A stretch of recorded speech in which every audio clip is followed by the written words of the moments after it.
আসসালামু আলাইকুম সবাইকে পবিত্র রমজানের শুভেচ্ছা জানাচ্ছি। আজকে একটা ভিডিও নিয়ে হাজির হলাম যা হচ্ছে রিয়েলমির কিছুদিন আগে লঞ্চ হওয়া একটা স্মার্টফোন Realme C21।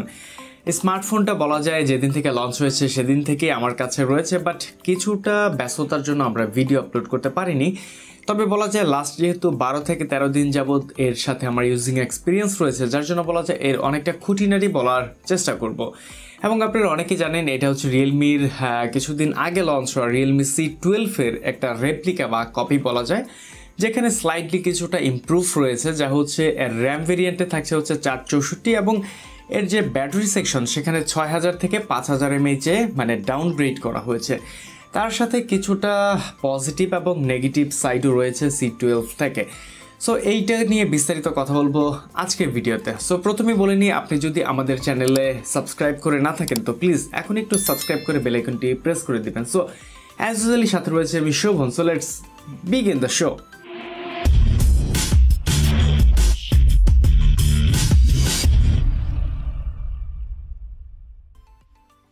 আমাদের আজকে স্পন্সর বে অফ গ্যাজেট। তাদের লোকেশনটি হচ্ছে সাভার সেনা শপিং কমপ্লেক্সের লেভেল 4 ব্লক ডি এবং শপ নাম্বার 127-এ।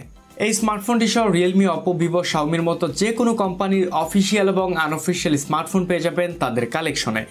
এবং সবচেয়ে কম বাজেটে স্মার্টফোন বা গ্যাজেট কেনার ক্ষেত্রে ঘুরে আসতে পারেন তাদের আউটলেট অথবা ফেসবুক পেজ থেকে। তো তাদের সম্পর্কে বিস্তারিত দেওয়া হলো ডেসক্রিপশনে।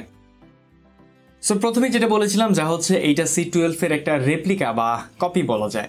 তারপর স্লাইডলি টুকটাক কিছুটা চেঞ্জ রয়েছে, তো সেগুলো নিয়ে কথা বলাই যেতে পারে।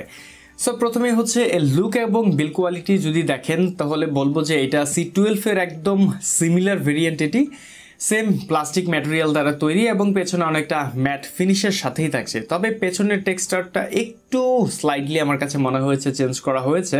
এর বটম সাইডে পাচ্ছি হচ্ছে 3.5mm এর সাথে একটি মাইক্রো ইউএসবি পোর্ট, যেটা আমার কাছে একটু মনে হয়েছে USB type C port use করলে এটা অনেকটা সোনায় সোহাগা হতো। তবে আরেকটু ডিসঅ্যাপয়েন্ট ছিল হচ্ছে এর স্পিকারে, যেটা বলা যায় যে বটম সাইড থেকে রিয়ার প্যানেলে মাউন্ট করা হয়েছে। আমার কাছে মনে হয় এটা প্রায় 2 থেকে 3 বছর আগের কোনো স্মার্টফোনে এই ধরনের প্যাটার্ন আমরা পেতাম, বাট রিয়েলমি 12,000 টাকার কোনো স্মার্টফোনে এটা মানে ব্যাক সাইডে স্পিকারটা মাউন্ট করাটা আমার কাছে অনেকটাই মানে নেগেটিভ সাইড লাগছে। তবে রিয়েলমি চাইলে এটাকে বটম সাইডে ইজিলি দিতে পারতো।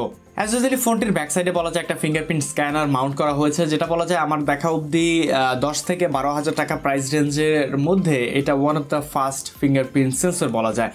এটা যে একটা 12,000 টাকার স্মার্টফোন সেটা রিয়েলমি আরেকটু আঙুল দিয়ে বুঝিয়ে দিয়েছে, যা হচ্ছে এর ডিসপ্লে সেকশনে। এই ফোনটিতে 6.5 ইঞ্চির একটি ডিসপ্লে ইউজ করা হয়েছে, বাট এই ডিসপ্লের চারপাশে ভালো রকমের বেজেল এবং চিহ্ন লক্ষ্য করা যাচ্ছিল, যা যে কেউ দেখলেই মনে করবে যে এটা খুবই চিপ বাজেটের একটা স্মার্টফোন। আর এই ডিসপ্লেটি হচ্ছে মূলত 720 পিক্সেল রেজুলেশনের, যা বলা যায় C12-এর একদম সিমিলার। এই ডিসপ্লেটি নিয়ে প্রশংসা করার মতো তেমন কিছুই ছিল না এবং একদম যে খারাপ ছিল সেটিও বলবো না। এর রেজুলেশন মোটামুটি ভালোই বলা যায়, মানে ইউটিউব ভিডিও প্লের ক্ষেত্রে বলা যায় তেমন কোনো নেগেটিভিটির ইস্যু পাবেন না এবং ডে টু ডে ইউজিংয়ের ক্ষেত্রে বলা যায় এই প্রাইস রেঞ্জ অনুযায়ী ডিসপ্লেতে স্যাটিসফাইডই থাকবেন। ফোনটির প্রসেসর পাচ্ছি হচ্ছে একদম সেম টু সেম, মানে হচ্ছে হেলিও Z35-এর একটি চিপসেট, যা 12 ন্যানোমিটার থ্রেডে বিল এবং এটা বলা যায় একটি অক্টাকোর প্রসেসর। তবে বলা যায় এইটা যেহেতু অনেকদিন আগেই লঞ্চ করেছে রিয়েলমি, যেমন হচ্ছে C11, C12, সর্বশেষ C21-এও এইটা ইমপ্লিমেন্ট করা হয়েছে। আমার মনে হয় যে এইটাতে অন্তত আরেকটু আপগ্রেড কোনো প্রসেসর দেওয়া উচিত ছিল। এই প্রসেসরের সাথে ফোনটি Antutu বেঞ্চমার্ক স্কোর করতে পেরেছিল প্রায় 1,12,000-এর আশেপাশে এবং বলা যায় যে গিগবেঞ্চ রেজাল্টে আমরা পেয়েছি 147-এর মতো হচ্ছে সিঙ্গেল কোর এবং মাল্টি কোরে 900+ মতো। তবে ফোনটা দিয়ে আমরা টুকটাক অনেকটা গেমস খেলেছি, যার মধ্যে বলা যায় যে ফ্রি ফায়ার খেলেছি, এটা অনেকটা স্মুথলি প্লে হচ্ছিল। বলা যায় টুকটাক ল্যাগ বা ফ্রেম ড্রপ দেখা যাচ্ছিল, বাট ওভারঅল বলা যায় যে একটু গেম প্লেবল এক্সপিরিয়েন্স যদি পেতে চান তাহলে অবশ্যই ফ্রি ফায়ারটাই প্লে করতে হবে। যদি আপনি এই ফোনটা পাবজি প্লের ক্ষেত্রে নিতে চান, মানে আপনি যদি পাবজি গেমার হয়ে থাকেন, তাহলে বলবো হ্যাঁ পাবজিতে তো এমন একটা বেশি সুবিধা করতে পারবেন না এতে। তবে ফোনটাতে যেহেতু পাচ্ছি একটু আপগ্রেড, মানে হচ্ছে 464 জিবির ভেরিয়েন্ট, মানে 4 জিবি থাকাতে ফোনটাতে মাল্টিটাস্কিং এর ক্ষেত্রে টুকটাক মানে C12 থেকে একটু বেটার পারফরমেন্স পাবেন।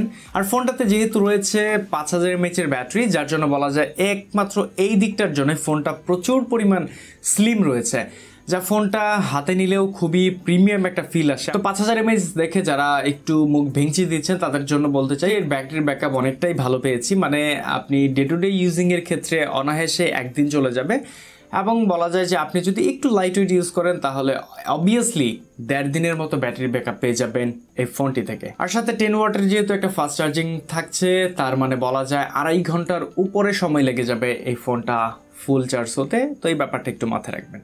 সো সর্বশেষ চলে আসি এই ফোনটির ক্যামেরা সেকশন নিয়ে। ফোনটিতে হচ্ছে ট্রিপল ক্যামেরা সেটআপ ইউজ করা হয়েছে, যার প্রাইমারিতে হচ্ছে 13 megapixel main shooter, 2 megapixel depth sensor এবং 2 মেগাপিক্সেলের একটি ম্যাক্রো লেন্স থাকছে এতে। তো কথা বলা যাক প্রথমে প্রাইমারি সেন্সরটাকে নিয়েই। রিয়েলমির 10 থেকে 13,000 টাকার স্মার্টফোনে যে ধরনের পিকচার আউটপুট আমরা পেয়েছি, অ্যাজ ইউজুয়ালি সেমি বলা যায় এই পিকচার কোয়ালিটির ক্ষেত্রে। আমার মনে হয় যে একই সেন্সর বিভিন্ন ক্যামেরাতে তারা ইউজ করেছে, যার জন্য বলা যায় কিছু স্যাম্পল দিয়ে দিচ্ছি, দেখে নিন। ছবিগুলো নিয়ে তেমন বিস্তারিত আর কিছু বলার নেই আমার।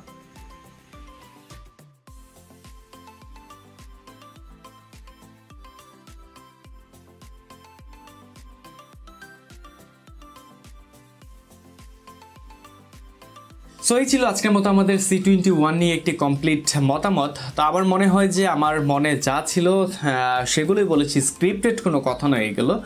তবে আমার কাছে একটা জিনিসই পজিটিভ লেগেছে, যা হচ্ছে রিয়েলমি হচ্ছে 9, 10, 11, 12, 13 এই ধরনের মানে বিভিন্ন সেগমেন্টে বিভিন্ন প্রাইস রেঞ্জে তারা স্মার্টফোন আনা ট্রাই করছে।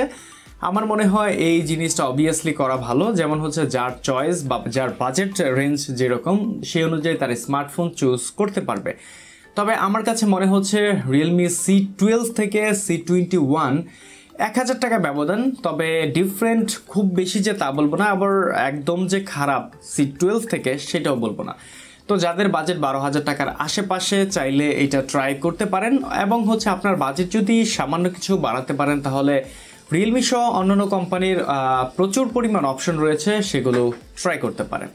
সো এই স্মার্টফোনটি আপনার কাছে কেমন লেগেছে তা অবশ্যই জানাবেন কমেন্ট সেকশনে, এবং এর পরবর্তীতে কোন কোন স্মার্টফোনের ভিডিও দেখতে চান তা অবশ্যই কমেন্টে জানাবেন, আমরা সেগুলো নিয়েও আসার ট্রাই করব। আজকের মতো ভিডিওটি এখানেই শেষ করতে হচ্ছে, দেখা হবে পরবর্তী কোনো ভিডিওতে নতুন কোনো টপিকসের সাথে। তো সে পর্যন্ত আমাদের সাথেই থাকবেন এবং ভালো থাকবেন, এবং আল্লাহ হাফেজ।